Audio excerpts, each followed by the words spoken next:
Welcome to the Sales and Marketing Playbook Unleashed, the premier podcast for innovative growth strategies, hosted by two seasoned experts. Meet Evan Poland, the president of Poland Performance Group, a master in sales coaching with over 2 decades of experience. Evan is not just a consultant, he's a force in sales, focusing on mindset, planning, and skill development. He's also the co-author of Selling Professional Services the Sandler Way. Joining him is Craig Andrews, partner and CEO of Beholder Agency, an expert in growth marketing. With 20 years under his belt, Craig blends marketing creativity with strategy to propel businesses forward, making Beholder Agency a leader in effective marketing solutions. Together, Evan and Craig are here to share their wisdom on winning strategies, best practices, and transformative insights that will fuel your growth. Get ready to revolutionize your sales and marketing approach right here on the Sales and Marketing Playbook Unleashed.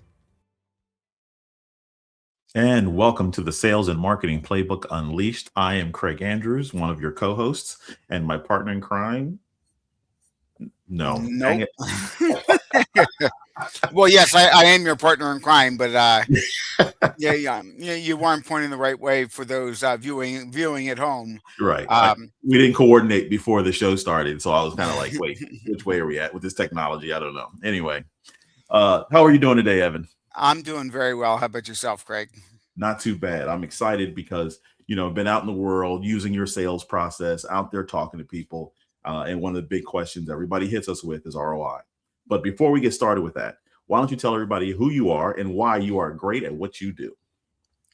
I don't know if we have enough time to get into all of the reasons why I'm great at what I do, but this is only about a 25-minute podcast, but I'll see what I can do. Give us the best you can. For those listening for the first time, my name is Evan Poland, and I am the president of Poland Performance Group. I have a sales training, sales coaching, sales consulting firm, and I am helping folks develop those skills or sharpen those skills to get better at actually closing business. So some of the kinds of challenges that companies, firms will come to me with is oftentimes the business owner who's only spending 10 or 15% of their time in sales is outselling the sales team. Managing partner of a firm is sick and tired of being responsible for doing all of the business development, and they'd like other folks in their firm to participate. For folks who are out there doing business development, they're going to networking events, they're sending out emails, they're doing all kinds of things and having a hard time getting meetings with enough of the right people from their ideal prospects.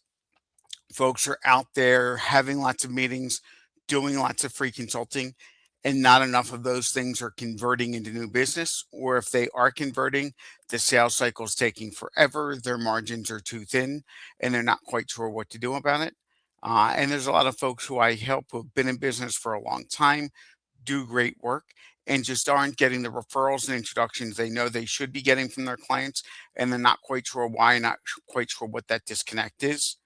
And in my training, in my coaching, we're working on having the right mindset to be successful in business development.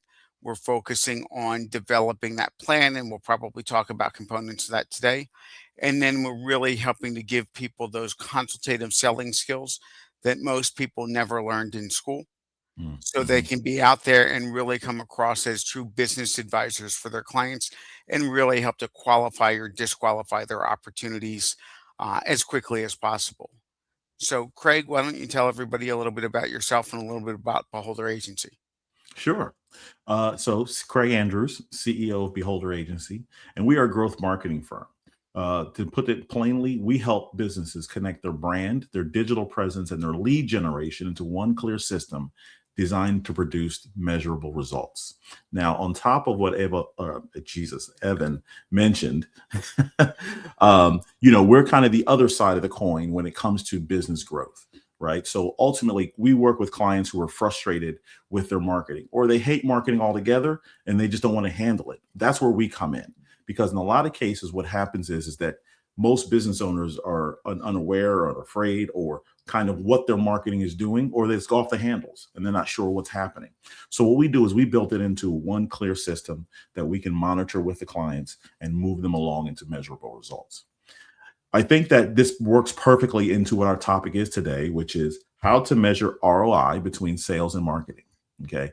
ROI is very important. Evan, why don't you tell the people why ROI is so important when it comes to business development? ROI is only important for the people who don't want to throw their money away, for the people who don't want to waste their time. But ROI, for those of you unaware, stands for return on investment. And what everybody should be doing, both from a marketing perspective Hmm. and from a sales perspective, is looking at what activities you're doing, looking at how much money they're costing, Yep. looking at how much time they're taking, and then looking at how much business is coming in Hmm. from those activities or from a combination of activities. If you're not measuring that return on investment, you could be wasting tons of time and tons of money on something that isn't converting into any business whatsoever. Or you could be doing things that in the back of your mind, you're like, oh, that's not that big of a deal. I might drop that. And if Hmm. you're going to track it, that may be one of the most valuable uses of your time and money that may be driving a lot of revenue that you Yep. didn't even realize. So if you're not tracking, if you're not measuring, then you're going to have a really difficult time having repeatable success if Hmm. you don't know what's working, what's not working. And to piggyback on top of that, from a marketing perspective, what I would say is that we tell our clients to be very careful of that activity, because a lot of times they'll do marketing activity and it means nothing, right? It's not really answering the questions, which is what your Mhm. sales process, right? You're not really answering what their pains are. So ultimately, you're just creating stuff to create stuff, or you're promoting stuff to promote stuff without any real way of tracking it. And that's one of the reasons why you working with sales and marketing. This is our pitch, right? Sales and marketing must work together to come out with that proper ROI, which is very important. We focus a lot on making sure that we're not just doing tactics for the sake of tactics. We want to make sure that the tactics that we're doing is driving us to a revenue or a sales process that leads to actual results. Okay. Very, very important. So when you're talking about, let me start with the marketing perspective. Sometimes when we run into people, they say, "Oh, I got tons of likes. I got tons of likes all over the place. All my stuff, people like me all over the place." Right. And so this again, it's Evan sales training comes into place here. And how's that working for you? How is that leading to your bottom line? Evan, talk. How much do you get paid per like? Exactly, exactly. And so the likes is a metric. We call them vanity metrics, but we want to know the end bottom line. Did that like direct you directly to a sale? Right. And that's sometimes the cohorts in the marketing space, they like to fluff it. That's what we do. We fluff things sometimes. But the reality is that what we try to do to make ourselves different is we try to make sure that there's an actual transaction that happens with the efforts that we're doing. Tell them about the actual efforts of the closing of sales, Evan, when it comes to the ROI piece.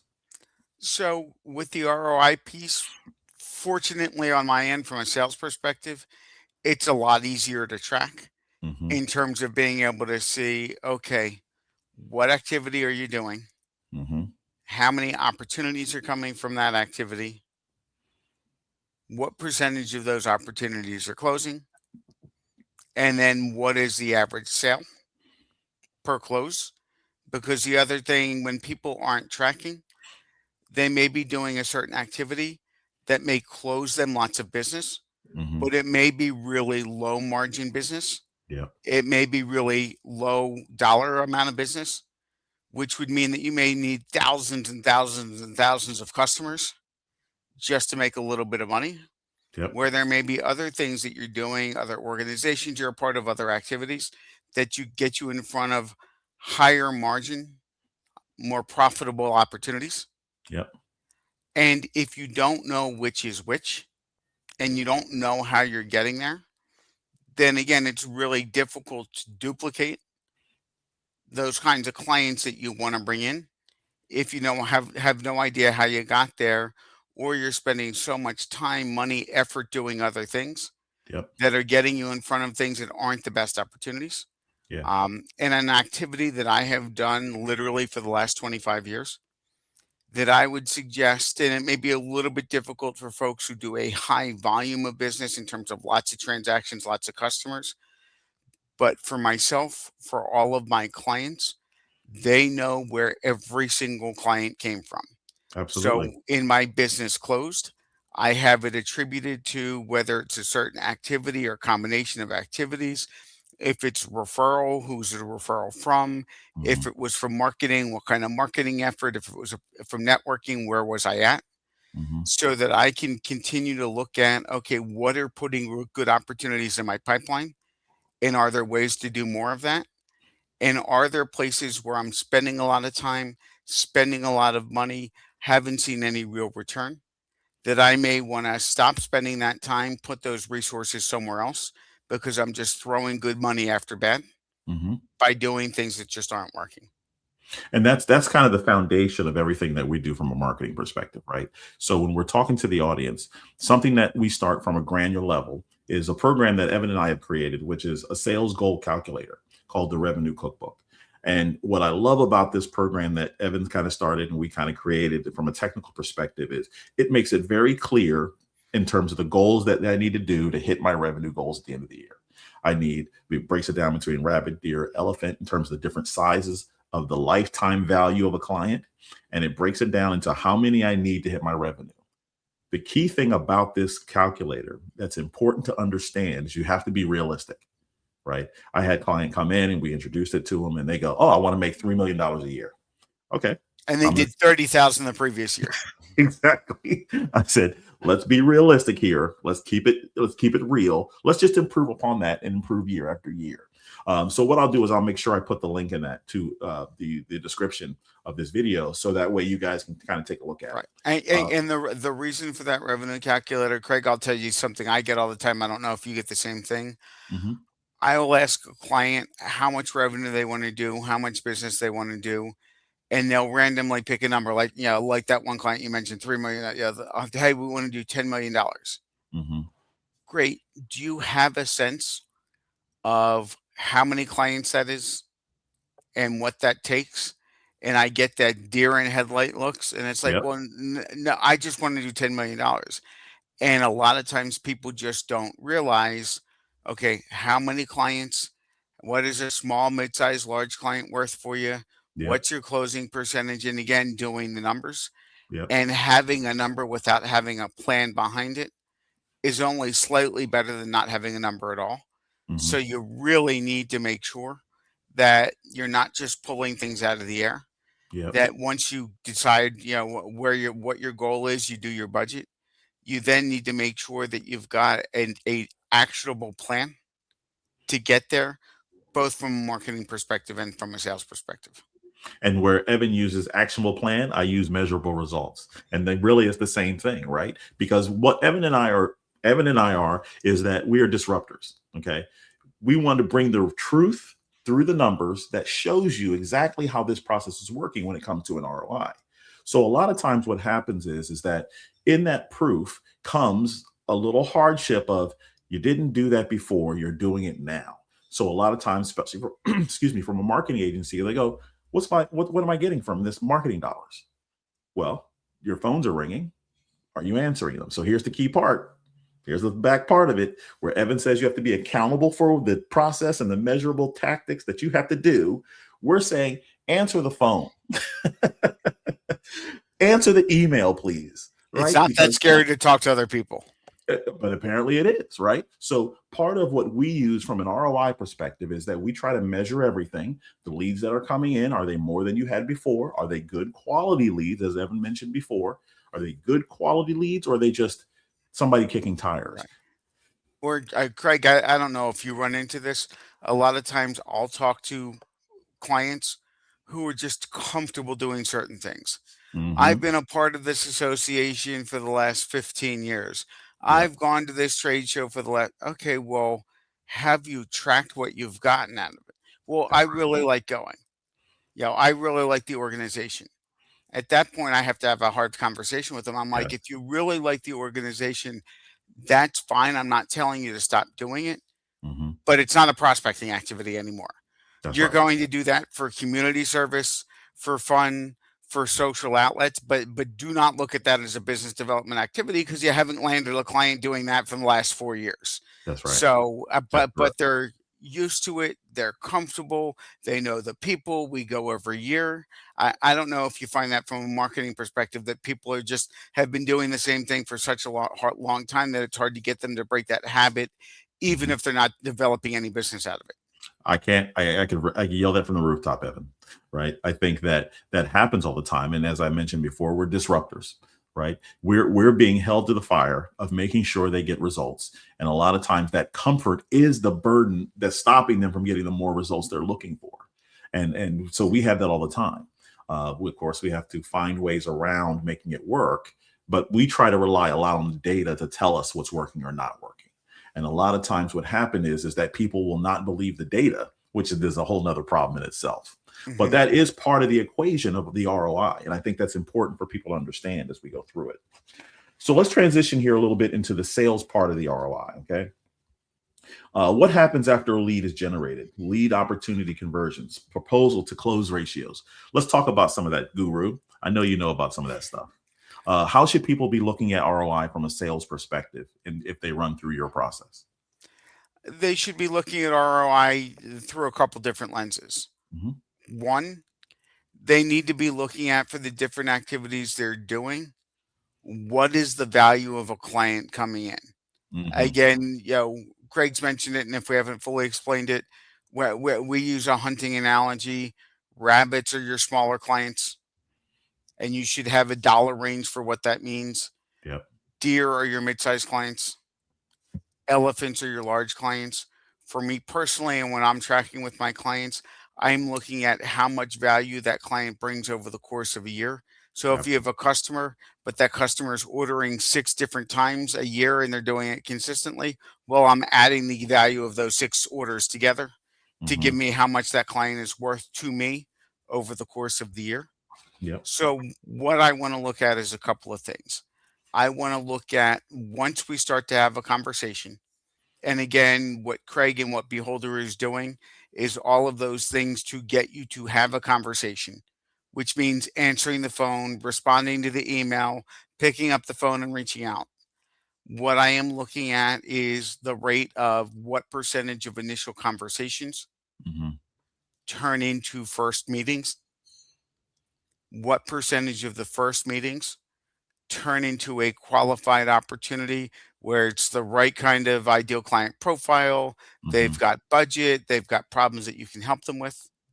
And then I'm looking at what percentage of those, once we've qualified, actually convert into customers. And then for some, where people may be going to your website and ordering, this doesn't really matter. Hmm. For a lot of clients, especially clients selling services, clients in the consulting space, this really matters.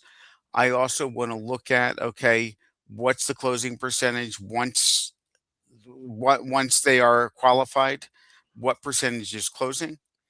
And then the other thing I want to look at is how much time lapses from the first conversation to that deal converting, so Hmm. that we can have a sense of once things get into our sales pipeline, Yep. about how long should we expect to take for those to close. And the better that you can track those metrics, the more that your marketing team will know how many opportunities need to be thrown into the top of that funnel That's right. for you to be able to hit your goal at the end of the day. So I don't know if you go through this, Evan, but ultimately, I think that um, is there a chance that you've had clients, and tell me if I'm wrong. Is there a chance that you've had clients who really don't know that data very well? So the chance is only about 90% Okay. that the client doesn't know the data that well. Every once in a Wait, wait, while, wait, wait, wait, wait. There's a 90% chance that they don't know the information. correct. Okay, got you, So got you. so so so so only about 10% of the companies I come across really know and track. They Right. may know what their client is worth, Hmm. but if I ask them to go back and ask them if they're tracking what percentage of their proposals are closing in the business or what percentage of the first meet, most of them do not have that number. Yeah. And that's one of the first exercises I'll do is try to have them go through that pipeline, go through their opportunities to try to figure it out. Hmm. The other exercise I will do, because with CRM, people are getting better at it, but they're still not perfect at it, Hmm. is I will ask clients to go back 2 or 3 years and try to identify where all of their customers have come from so that they can see which marketing activities, which sales activities, which types of campaigns Yeah.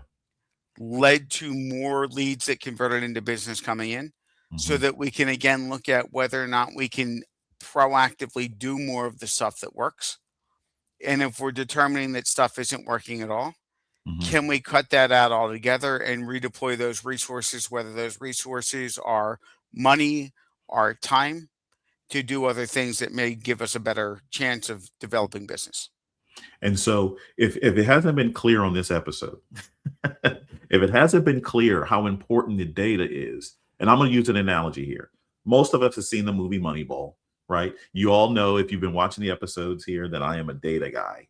One of the things, I'm a big basketball fan, and a lot of stuff that I used to play and coach and things like that in the past was all based on the information. The information will make you more efficient. And so when we're talking ROI, if I know that I have those percentages and those closing rates and all those things that Evans mentioned, and I know that I have on the other side, in terms of the leads that are coming in, the measurable leads, are they qualified? The lifetime value applies to both of our sides, right? Ultimately, what we do is we have an equation here that'll lead to the ROI for your business. Again, if sales and marketing are not working together, you're generally pulling both sides of the cable and you're playing tug of war. But Yep. imagine if we both were on the same side going the same direction. Oh my goodness. So, ROI is easy, growth is easy. one of my favorite sayings is work smart, don't work Hmm. hard. So if you don't have this data, you can't work smart, and you're going to be doing twice as many things and super frustrated and not successful. Yep. But once, from a marketing perspective, from a sales perspective, and then if you get everybody on the same side, if you've got multiple different people in those roles, Yes. it's just going to make life a lot easier. And so let's talk about some of the bad stuff. We're not going to linger on the bad stuff too much. But a lot of times, I know, tell me if I'm wrong, Evan. Evan, I know that you've had scenarios Yeah, of, marketing's usually wrong, but go ahead. you're probably right. So sales. Anyway, so ultimately, you've had scenarios where they combine sales and marketing. I'm sure that you've heard that in businesses. Hmm. I've had scenarios in which the leadership is doing the marketing. And I've had scenarios where the leadership's doing sales and marketing. But it really is two different roles, right? Absolutely. I find that in general, the skills that make somebody a good salesperson, a good business development person, is a completely different set of skills Hmm. than what makes somebody good at marketing. So it is very, very rare that you're going to find somebody who is great at both sales and marketing. Yeah. So you should allow, and quite frankly, if you've got somebody who's a true salesperson and really wants to do well in sales, you are going to frustrate them Mm, by putting them in the minutia of yeah. doing the marketing tasks. They're probably not going to have the creativity. They're not going to be able to do that consistently. Hmm. And if you've got somebody who's a great marketer and can run great campaigns, oftentimes they're not the people that you want talking to your customers, and you don't want them taking their eye off the ball in terms of the marketing Yes, right. to go and do the sales things. Again, they're going to get pulled in multiple directions and Hmm. ultimately not be effective at either one. And then another point that ties on top of that, just to make sure that everybody's clear, throwing more money at a problem does not fix the problem. Just to be clear, okay? So a lot of times I'll have clients who come in and says, I want to spend a lot of money on advertising. And I'll say, okay, is your foundation in place to handle that growth? Just to be sure, because just throwing money at it, because I had a similar conversation where a client goes, I expected 200 leads a month. How many leads have you had thus far? 20. That's a lot. That's a lot of difference, right? And you're almost begging to get unqualified leads to your business, that now you're tying up these experienced salespeople with minutia that's not really helping them Hmm. drive revenue to your business. So I just want to make sure that that's clear putting out there. What's your experience with that type of situation, Evan? Yeah, and especially if people haven't clearly identified what does their ideal client profile look like, Mhm. you know, Mhm. what is their unique value, what is their unique service, what makes their product different. If you're driving way more people in, but you're driving in the wrong people, Yeah. you don't have the right offering yet for those people, or you're finding your team's having a hard time handling 20 leads. Well, if Mhm. they can't handle 20 leads, how many calls are going to go unanswered Bingo. when you Oh my. have 200 leads? So you need to make sure that, again, everything's in alignment and that you've got the infrastructure in place Mhm. to make sure that if you're investing the time, if you're investing the money, that those leads are going to be properly handled when they come in. And so when we're talking about measuring ROI between sales and marketing, that is a major factor in terms of that measurement because we're going to put a value to the leads that come in the door. We're going to put a value in the closing of those leads. And the calculation of the ROI is based on getting those leads and closing them. That's why sales and marketing have to work together. That's why sales and marketing have to work together because I have to rely on your salesperson being able to close. Evan has to rely on good quality leads that understand what our business is about coming in the door to close them easier so we can churn and build more revenue that way. It's a very simple formula. Marketing brings in the work, sales closes it, and then now if you're pricing it properly, you are in a position where you're going to make money. It's hands down that easy. Right. It, And there needs to be communication mhm, so that if for whatever reason it seems like leads that we're not expecting, leads that don't seem to be qualified are coming in, that mhm. sales is going back to marketing, sharing with marketing what's coming in, why they don't think it's a fit, so that there can be tweaks made, and vice versa. So they should not be siloed. There should be regular communication between the two. Majorly important. So to sort of as we close out here, I just want to tie the two insides together. Okay. From our perspective, we're looking at things like revenue generated for ROI. We're looking at customer acquisition costs, CAC. We're looking at lifetime value. We're looking at revenue by source that helps calculate the overall ROI. Are there things I'm missing in that equation? No, I think that you've got a pretty good job, covering it. Okay. So that's the type of stuff. Let me repeat it again. The revenue generated, the cost of the acquisition of the client, uh, customer lifetime value. That's huge, right? So one of the Mhm. things that learned from the polling process, as I call it, is it's a very, we've tried to really drive clients to have reoccurring revenue. That Yep. really helps double up your business, triple, quadruple your business if you can really have reoccurring revenue, right? A lot of businesses are still operating on a single line action versus the reoccurring, which makes building Right. easier. And quite frankly, from a sales perspective, you should have a strategy in place to try to continue to develop more and more business from customers once you get them in the door. Cheaper to keep them. And then the revenue by source. So that'll help justify the ROI when we have those ROI conversations. Final note, whether it be sales or whether it be marketing, it's not an overnight answer. It's a science and an art combined on both sides, I believe, right? And I think that it's important for the viewers or listeners to understand that you have to dedicate or invest in the long-term movement of it if you're really going to have success. You Right. cannot measure ROI bouncing from person to person to person. Right. Very important. And on both the sales and marketing side, oftentimes there's iterations. We may Mm, start with one thing, make one or two tweaks. What's working in sales and marketing today? If market conditions change, it may not be the same 9 months from now. So it's not chiseled in stone. mhm. It's kind of written in pencil Yeah. because from time to time you're going to need to make tweaks. You're going to need to make changes, which is why measuring all along the way is so important. Absolutely. And technically, if you're not making changes anyway, you're really not growing, right? I think that pencil analogy is beautiful. You mentioned before in reference to where did the lead source come in? I've been going to this thing for years. What have you really gotten from it? You have to erase that, make adjustments if you truly want to grow. And part of Evan and I's mission here is to find clients who are really interested in growing their business with a partner who's going to move them forward. Yep. And that's why our job is so difficult is because people have visions and expectations. And the ones who are really serious about it will understand the process that we're taking them along the way. Absolutely. You had something you wanted to add to that? No, it's just a matter of you need to want to get better Mm-hmm. and have a goal in mind. If you're looking for people to tell you that everything that you're doing is great and that you don't need to change anything, you probably don't want to work with Craig or myself. Yeah. And we're pretty good that way. We're ready to say, listen, we may not be a good fit. That's okay. So, to the listeners, a few questions. How do you measure your company ROI? If you hear this video, you see it, put it in the comments. We're interested to know.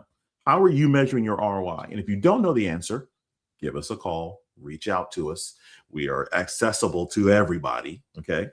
After sales, are your sales and marketing aligned?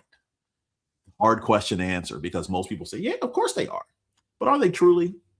Does your marketing know what your sales is doing? Does your sales know what your marketing doing? Yep. I would challenge that if that's true. And what metric do you focus on the most? If you have answers to that question, pop it into the chat. Pop it into the question and answers and all the stuff you see this on. We're willing to answer the questions. And if you need help, we have access to the sales calculator. We have access to assessments and things like that that'll help you get a better vision in terms of how to grow your business. 26 is nearly over. We're almost halfway through. So if you haven't really looked at how to grow your business in an effective way with all the changes that's happening in the world, you might want to jump on that now. Because the world is changing very fast. We have an AI show that we're doing. And I think that if you aren't really paying attention closely to how your business is growing, you will fall behind incredibly quick. Evan, any closing thoughts? And I would just say, I promise for most of you, your competitors are out there looking at how to get better, looking at what changes they need to make, making sure that they're not staying in their comfort zone. That's right. So even if you're doing well now, if you're not willing to stay on top of things, you're going to fall behind. So these are things that you need to look at on a regular basis. Have these things, have them in writing, continue to track. And if for whatever reason you're not hitting your goals, that's when it's time to reach out to Craig or myself. Absolutely. Absolutely. So as usual, you can find our show, The Playbook, on all the major podcast networks. You can find our wonderful, beautiful looking faces here on YouTube. And we are on LinkedIn, and we have tons of people who want to be on the show. We are looking to find people to be on the show who are interested in helping us with our mission in explaining why sales and marketing is important to help people grow their business. Evan, any closing thoughts before we get out of here? So make sure that you've got your plans in writing. You're halfway through the year. Track to see where you are and make the tweaks as necessary, because you still have 6 months to make sure that you're on track to hit your goals. Bingo. You heard it from the guru. I'm Craig. That's Evan. See, I do learn. And we'll talk to you guys next time. Keep winning.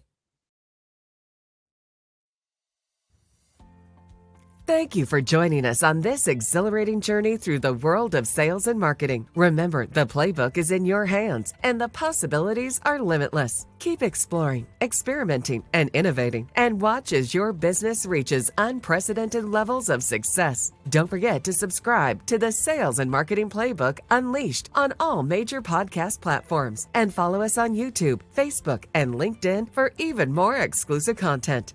Until next time, keep hustling and keep winning.